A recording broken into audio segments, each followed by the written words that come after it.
Assalamualaikum warahmatullahi wabarakatuh. Halo guys, kembali lagi bersama saya Bobby Herian. Saya mau ngajak Anda untuk berpikir malam ini ya, tentang bagaimana efek dari efisiensi anggaran. Yang mana kita tahu ada pembangunan IKN ya, programnya Prabowo yang akan melanjutkan program Jokowi dengan pembangunan 40 kota di zaman Anies ya. Rencana Anies itu akan membangun 40 kota di seluruh Indonesia, yang mana itu adalah membangun kota-kota yang sudah ada, diperbesar lagi, di upgrade skalanya. Nah, dan itu adalah kebutuhan. Kenapa? Karena pemerataan. Kalau ngomong IKN itu bukan pemerataan, karena itu hanya ngomong pemindahan. Ya, pindahkan orang di Jawa, terutama Jakarta ke Kalimantan. Tidak pemerataan. Kalau pemerataan itu kan kita ngomongnya dari Sabang sampai Merauke, ya. Jadi kayak gini, kayak di kampung saya itu ada dari ujung barat, ujung timur, ujung utara, ujung selatan. Nah itu kita akan akan pecah titik-titiknya ke seluruh kampung kita ini. Bukan hanya dipindahkan yang satu tempat padat, dipindahkan ke tengah-tengah misalnya. Tapi yang lainnya nggak dikembangkan, itu bukan pemerataan, itu hanya pemindahan. Jadi harus melihat beda antara pemindahan dengan pemerataan. Jadi kasus namanya aja pemindahan ibu kota dari Jakarta ke Kalimantan, itu pemindahan, bukan pemerataan. Karena kalau kita ngomong rata, artinya ya rata semua, guys. Jadi nggak ada itu satu titik ke satu titik lain, itu pemindahan. Kalau pemerataan adalah semua titik, ya, semua titik yang mencakup semua wilayah, itu pemerataan. Jadi jangan pernah terkecoh dengan kata-kata pemerataan ya, itu beda sekali dengan pemindahan. Itu ibu kota itulah pemindahan, bukan pemerataan. Nah, ini guys, kita tahu pemerintah sekarang ini dan nanti akan dilanjutkan oleh Prabowo kalau dia menang, itu adalah ngomongnya selalu tentang keinginan, ya, keinginan. Karena kita tidak urgent bangun ibu kota baru, enggak. Yang kita urgent itu adalah pemerataan, yaitu dari Sabang sampai Merauke, sehingga ekonomi itu bertumbuh di banyak tempat, bukan hanya di Kalimantan saja, apalagi ini hanya Kalimantan Timur, tapi semuanya. Kita butuh menumbuhkan ekonomi itu dari Sabang sampai Merauke, itu namanya pemerataan. Nah, dan ingat ya, bukti, kita ngomong bukti nih, bahwa pemerintah Jokowi itu sudah berutang kira-kira 8.000 triliun. Zaman SBY itu terakhir meninggalkan utang itu 2.400 triliun. Berarti ada sekitar penambahan utang kira-kira hampir 6.000 triliun, guys. Nah, luar biasa kan, dalam waktu belum hampir 10 tahun. Mungkin anggaplah genap nanti tahun depan tuh 10 tahun. Nah, jadi nanti dengan kecenderungannya ini akan nambah utang lagi nih. Nah, jadi dan tiap tahun kita tuh bayar utang itu 500 triliun, kalau saya nggak salah gitu kan. Bunganya saja, guys. Belum lagi pokoknya. Nah, saya mau kasih Anda analogi ini ya. Ini pengalaman saya pernah kredit motor. Kredit motor. Itu DP-nya 3,5 juta. Setiap bulan tuh saya bayar sekitar sekitar 400-an, hampir 5.000 lah, guys, tiap bulan. Tahun 2005 ya, sambil motor tahun 2005, lunasnya harusnya 2008 gitu kan. Jadi butuh waktu 3 tahun waktu itu. Nah, itu motor itu harga cashnya 13,6 juta. 13,6 juta. Nah, sementara saya harus bayar selama 3 tahun, cicilan itu hampir 500.000 sebulan, dan DP 3,5 juta di awal. Nah, saya hitung guys, saya baru sadar ketika saya udah jalan kredit itu sekitar setahun lebih, saya sadar, saya hitung ternyata jatuhnya itu DP dan total DP plus angsuran itu ya, yang udah masuk bunga dalamnya, itu adalah jatuhnya sekitar 22 sampai 23 juta, guys. Hampir 23 juta lah. Nah, artinya saya hitung lagi, harusnya kalau saya bayar uang yang harusnya saya kreditkan itu, saya bayar harusnya 3,5 juta untuk DP, ditambah saya bayar per bulan itu sekitar segitu kan. Itu saya cukup ngumpulin 2 tahun, saya dapat motor seharga 13,6 juta. Ya kan? Nah, kita kembangkan lagi. Dalam waktu 4 tahun, saya dapat 2 motor. Remehkan itu. 2 tahun, saya dapat 4 tahun, saya punya 2 motor bernilai 13,6 juta. Satu motornya. Kalau saya lanjutkan kredit lagi, artinya dalam waktu 6 tahun, saya punya 2 motor. Artinya ada selisih 2 tahun. Satu motor selisihnya setahun, 2 motor selisihnya 2 tahun. Remehkan itu. Coba kita kembang lagi, panjangkan lagi. Ya. Kalau saya sabar, ya, nabung, ya, selama 6 tahun dengan jumlah yang sama, saya 3,5 juta di awal dan sekitar hampir 500.000 sebulan saya tabung. Dalam waktu 6 tahun, saya akan punya 3 motor. 3 motor, guys. Dalam waktu 6 tahun. Sementara, ya, kalau kredit 6 tahun itu hanya dapat 2 motor. Anda bayangkan. Ya kan? Kalau kredit 6 tahun cuma 2 motor. Sementara saya 3 tahun dapat 6 tahun saya dapat 3 motor. Anda bayangkan. Ya. Itu kekuatan dari kesabaran. Ya. Jadi kita tuh, karena bunga utang tuh mencekik, guys. Karena kan bunga utang lah sepertiga dari modal. Remehkan itu. Nah, belum lagi kita ngomong kalau uang itu saya investasikan. Misalnya saya putar lagi tuh. Daripada daripada nganggur, ya saya putar. Saya bikin usaha apa dulu kan. Nah, itu akan berkembang lagi. Bisa jadi saya dapatnya lebih dari 3 motor dalam waktu 6 tahun. Ya kan? Bisa jadi lebih. Sementara kalau saya kredit cuma dapat 2 motor. Kalau kita teruskan lagi tuh, guys, luar biasa. Coba kita teruskan ya menjadi 8 tahun.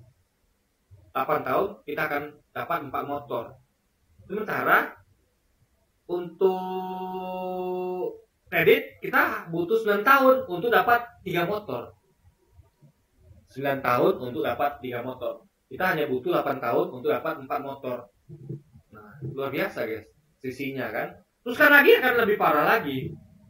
Dalam waktu 10 tahun kita akan dapat 5 motor. 10 tahun kali 5 motor. Sementara ya 9 tahun tadi cuma 3 motor. Untuk 4 motor dia butuh waktu 12 tahun. Kalian bayangkan ya. Kita hanya butuh waktu 10 tahun dapat 5 motor. Dia butuh waktu 12 tahun untuk dapat 4 motor. Luar biasa, guys. Coba diteruskan lagi. Anda akan tahu bagaimana utang ini, bunga utang itu merusak, guys. Merusak sekali. Ya, merusak sekali. Makanya saya katakan ya, sebenarnya kalau Anda lihat itu masif, itu hanya halusinasi. Ya. Kayak dulu ketika gini ya, Anda bayangkan ya. Dulu ketika saya beli motor, itu kita kayaknya bangga, oh kita punya motor, itu kredit. Ya kan? Saya berutang. Kita tenteng-teng pakai motor baru, ya kan? Nah, coba kita adu sama teman kita yang dia sabar menunggu. 2 tahun lagi dia beli motor. Nah, ketika dia beli motor, memang dia terlambat, tapi dia ke belakangnya akan lebih cepat dari kita. Kayanya ke belakangnya.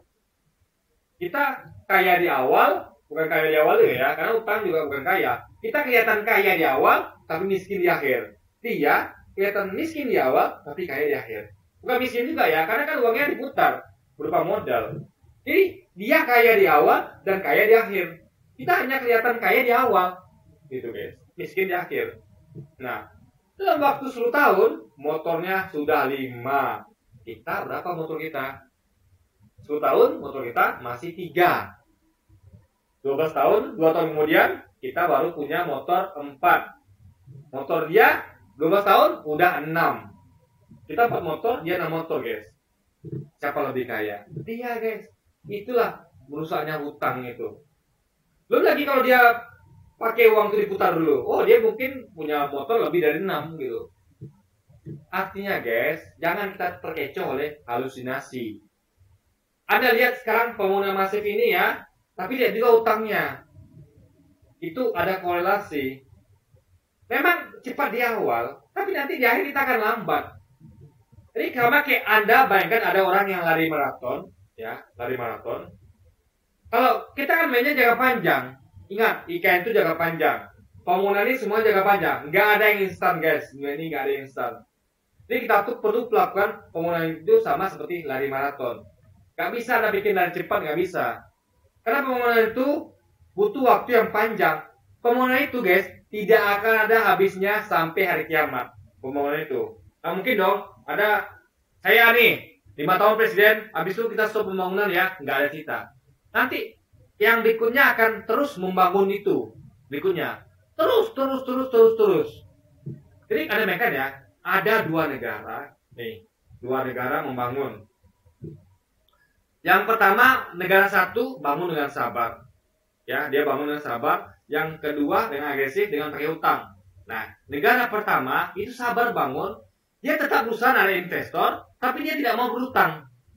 Dia bebas dari utang. Sehingga dia tidak perlu bayar bunga utang. Semuanya betul-betul untuk pembangunan dan bersih. Tidak ada uangnya terbuang untuk bunga hutang. Dan pengawasan lebih gampang. Kenapa? Karena uangnya nggak begitu besar. Gampang dikontrol. Sementara ini ada negara yang bangun dengan hutang. Pertama, dananya jadi besar di awal dan susah dikontrol. Karena besar dananya. Ya, besar dananya. Dan dia harus bayar bunga hutang juga. Dan peluang korupsi ini besar. Karena dananya besar. Dan ingat, saya pernah kasih analogi ya. Contoh gini. Kalau kita tuh hendaknya bangun tuh diutamakan kebutuhan. Jangan keinginan dulu. Apa-apa yang butuh, itu dibangun. Sehingga nanti peluang korupsinya kecil. Kenapa? Saya kasih contoh ya. Misalnya di keluarga saya. Kita petakan dulu mana kebutuhan, mana keinginan. Ini saya sudah pernah sampaikan di video sebelumnya ya. Misalnya saya butuh, kebutuhan kita kan adalah sandang, pangan, papan. Ya. Pakaian, makanan, dan rumah, tempat tinggal. Nah, itu kebutuhan. Sehingga saya tuh nomor satu kan adalah bagaimana anak istri saya itu cukup pakaiannya. Cukup ya, nggak lebih. Cukup dulu. Harus dicukupkan dulu kebutuhan pakaiannya. Jangan sampai anak saya tuh pakainya dia tuh kena dingin, ketika dingin dia kedinginan, panas ya kepanasan, jangan sampai. Pakaiannya layak, jangan sampai pakaiannya juga kotor sehingga nanti dia kena penyakit. Intinya pakaian itu harus cukup dan layak gitu.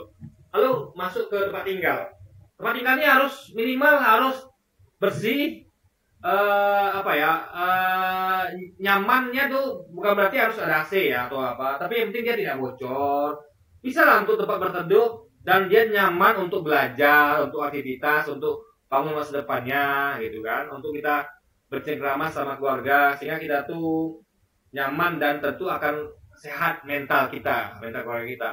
Lalu juga makanan, harus makanan bergizi karena untuk anak-anak kita nanti akan belajar dan akan bekerja. Kita juga akan bekerja. Kita harus bekerja. Sehingga nanti kita tuh butuh energi dan butuh gizi yang cukup. Sehingga kita tuh bisa melakukan aktivitas dengan baik. Nah, itu dulu dikejar, ya. Nah, jadi dengan mencukupi itu, ya, saya nggak mau neko-neko nih, nggak mau saya rem keinginan dulu. Nah, sisanya saya bisa tabung kalau punya lebih untuk pamper. Kalau saya putus kerja nanti atau rezeki lagi ser, atau saya bisa putar untuk usaha. Intinya saya tidak nambah hutang, artinya uang saya ya segitu-segitu aja. Saya bangun itu sesuai kemampuan, tidak pakai hutang sama sekali, gitu kan. Nah, apa yang terjadi? Anak-anak saya, istri saya akan lihat nih. Misalnya mereka mau bermain nih, aku bohong lah sama papaku, bapakku. Aku minta jajan, beli ini, padahal nggak dibeli gitu guys. Dalam arti dia tuh, papa tuh kan banyak uang. Dia baru minjam uang sekian-sekian juta. Itu uangnya banyak. Padahal uang itu utang.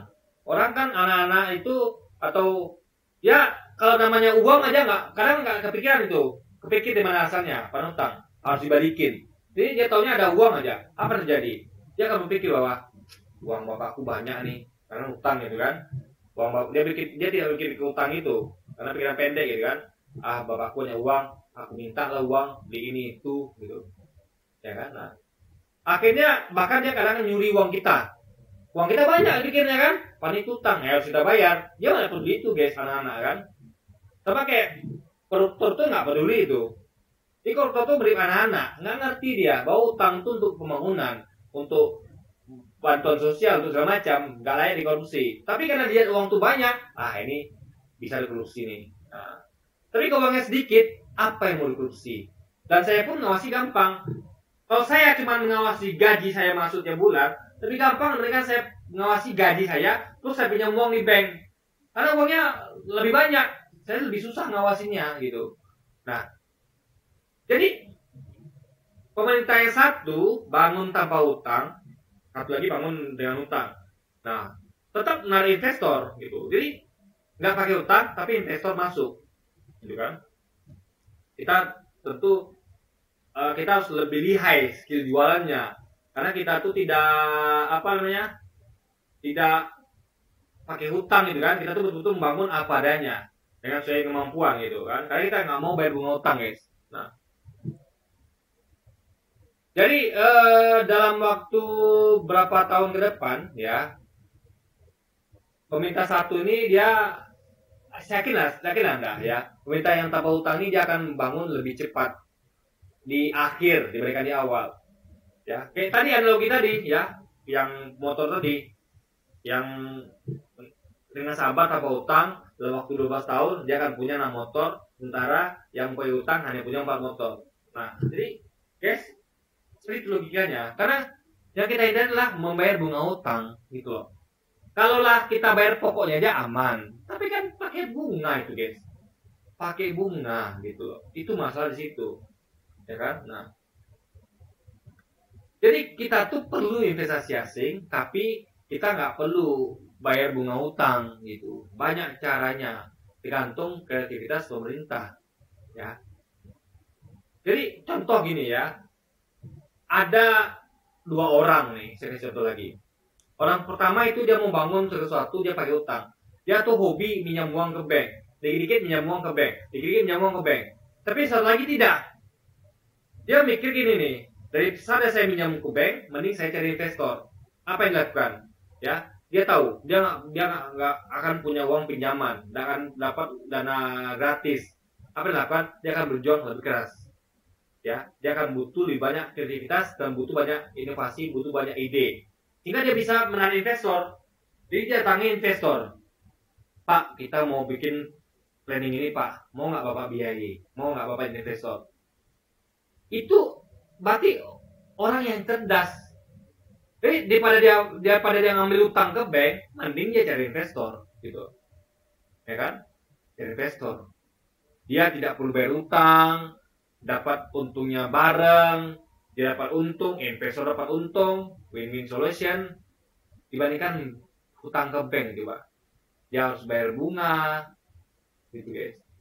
Ya kalau usahanya untung, kalau rugi gimana? Ya kalau nggak mangkrak, kalau mangkrak gimana? Itu harus guys? Contohnya kayak Bandara Kertajati, itu mangkrak. Jadi itu kerugian guys, besar guys. Karena nggak semua investasi itu berhasil. Makanya ya kalau Anda lihat ya, kenapa perusahaan-perusahaan itu sehat itu adalah utangnya itu biasanya di bawah modal. Saya saja itu kalau saya mau investasi, saya cari perusahaan itu yang modalnya itu utangnya itu kecil sekali guys, sehingga aman dia. Kalau jadi kenapa-napa, usahanya rugi, dia tidak terbebani dengan bunga utang. Itulah namanya kesehatan finansial. Nah, jadi kalau ngomong pembangunan ya, itu akan Anda mau sekarang jangka panjang atau jangka pendek? Karena nggak ada tuh pemerintah tuh yang kita akan bangun 5 tahun ini, habis itu stop, nggak ada, akan terus berlanjut. Jadi ini sama kayak permainan maraton. Kalau Anda tahu namanya pembangunan itu adalah sama seperti lari maraton, kalau Anda paksa Anda seperti lari sprint, Anda akan kehabisan napas.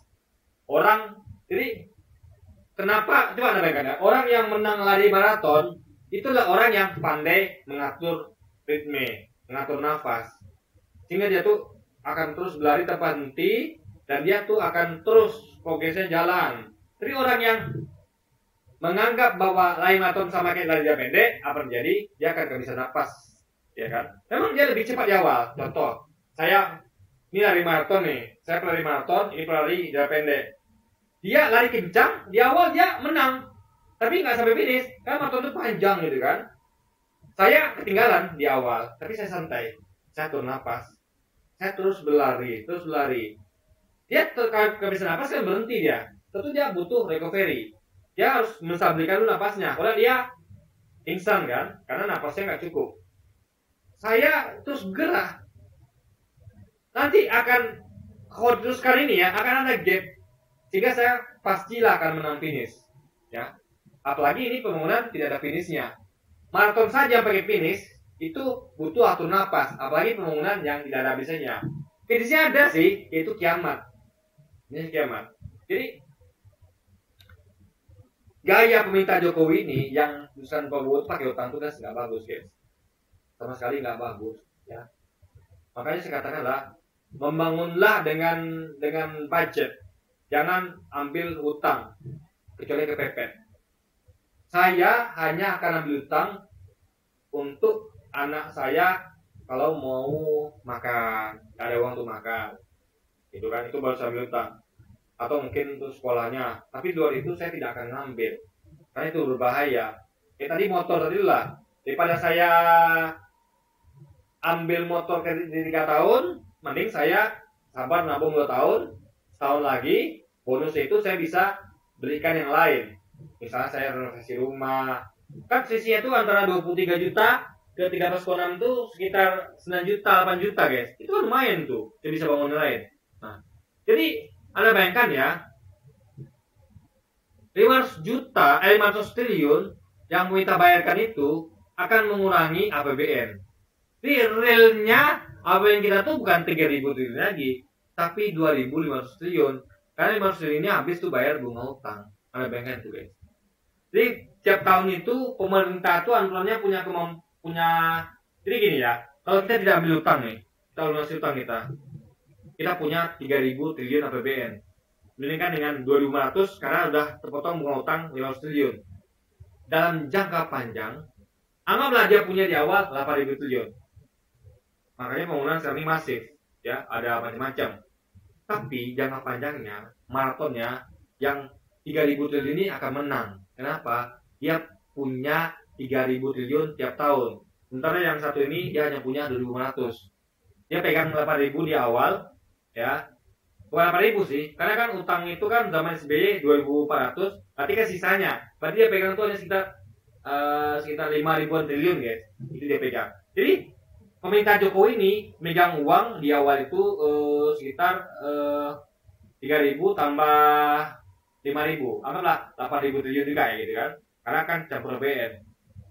Tapi ya itu nanti uang itu kan habis uang itu. Jadi tahun depan dia akan kelola bangun cuma 2.500. Nah kita 3.000 terus 3.000 triliun gitu kan.